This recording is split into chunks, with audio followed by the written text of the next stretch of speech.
Romain avec nous. Romain. Guillaume. On vous sonne les cloches, là, vous l'entendez. Vous êtes sous pression, même si vous êtes avec nous en plateau, et que c'est un conseil de famille amical, bien sûr, mais on le disait sans concession. Déjà, les rapports de force dans le marché, Romain, comment les sentez-vous aujourd'hui? Wall Street surperforme un peu l'Europe depuis maintenant quelques semaines. Ils retrouvent leur capacité à surperformer les Américains.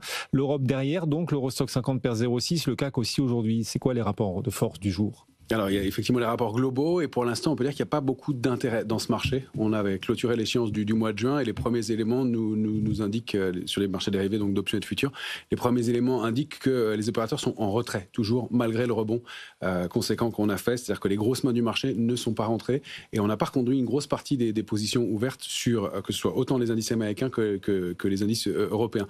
Là où il y a une divergence, une dichotomie, c'est qu'il y a un peu plus d'intérêt dans le sens acheteur sur les indices américains et on le voit, on arrive à former de nouveau.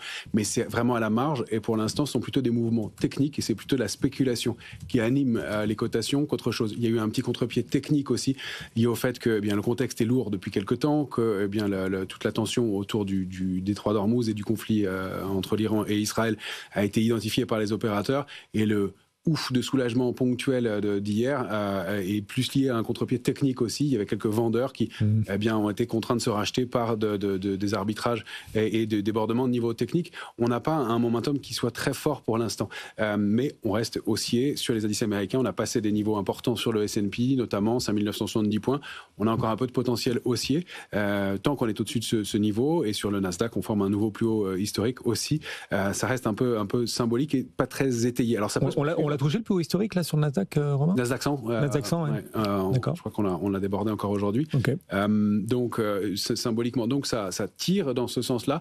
On a une divergence de comportement assez nette avec l'Europe qui, effectivement, depuis maintenant la fin avril, ne performe plus. Même le DAX qui était hyper fort est en pause. Et là, pareil, en termes d'intérêt, ça baisse beaucoup. Sur l'Eurostoxx, la moyenne des 4 dernières années, c'est 3 100 000 contrats futurs ouverts. Et vendredi soir, on avait moins de 1 900 000 contrats futurs ouverts. Donc il y a grande absence d'opérateurs. Je vous signalais ce niveau d'intérêt fin mars dernier, quand on avait à peu près les mêmes niveaux de prix. C'est-à-dire que tout ce qu'on a construit pour aller former un peu une partie du rebond et le grand trading range dans lequel se situe l'Eurostoxx, on l'a abandonné. Donc c'est vraiment de la spéculation qui a alimenté cette dernière zone de cotation. Sur l'Eurostoxx, ça donne 1228, 5424. Et sur le CAC, sur les autres grands indices, ce sera quoi les prochains seuils qu'il faudra surveiller? Alors sur le CAC 40, le niveau d'alerte, on l'a testé la semaine dernière, on l'a réintégré péniblement hier et on repasse en dessous aujourd'hui, c'est 7618 points. C'est vraiment la bascule autour de laquelle il faut, le niveau qu'il ne faut pas rompre. Ça devient une alerte de court terme avec un potentiel baissier qui pourrait nous ramener à 7288 points tant qu'on est en dessous. Alors ça se met en place très doucement, mais il faut comprendre aussi l'aspect technique, c'est ce que j'évoquais, le fait qu'on ait identifié peu d'intérêt et puis qu'on ait identifié les problèmes depuis quelque temps fait que les opérateurs ont eu le temps de se couvrir. Et autant on parlait de grosse complaisance, ou en tout cas de fort optimisme depuis quelques semaines, autant là, les portefeuilles sont relativement couverts, ce qui ralentit le mouvement de baisse. Donc on a des arbitrages, des rebonds, mais ça ressemble plutôt à une consolidation pour l'instant. Sur le DAX, la zone, c'est 20, je l'ai décalé d'un cran, c'est 23 080, 23 930 points.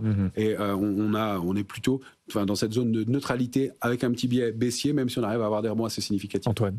Romain, tant que tu es là, j'avais une question.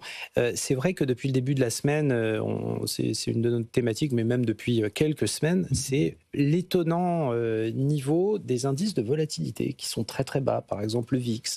Là, on est revenu du côté des 17 points, comme s'il n'y avait pas 61 conflits à travers le monde, dont 3 archi-durs. C'est le vrai, c'est en plus chiffre, 61 conflits locaux, régionaux, voilà. Donc vraiment des choses de nature à déstabiliser profondément les marchés. Et parallèlement, on a des indices de volatilité qui sont très bas, le VIX du côté des marchés américains. Est-ce que c'est la même chose du côté des indices de volatilité européens? Je sais que tu suis pas mal le VCAC aussi. Est-ce qu'on a cette même atonie ou ce truc où on se dit, mais finalement, est-ce que c'est le bon moyen de quantifier la volatilité sur les marchés? Alors, en fait, la volatilité, il ne faut pas la prendre en chiffres bruts, effectivement. Il faut la relativiser par rapport à là d'où on vient et selon le contexte. Comme on s'est habitué à ce niveau de contexte un peu tendu, en effet, elle a baissé un petit peu d'un cran. Ça n'empêche pas que les opérateurs, avec ce niveau de volatilité, soient plus couverts. Mais l'intérêt est moins important, ce qui fait qu'il y a moins de monde dans le marché. Donc, ça alimente moins aussi ce niveau de stress et de volatilité. Donc, on est un peu plus bas en Europe en termes de volatilité, mais ça reste quand même des niveaux qui ne sont pas de l'ordre de l'euphorie ou de la complaisance.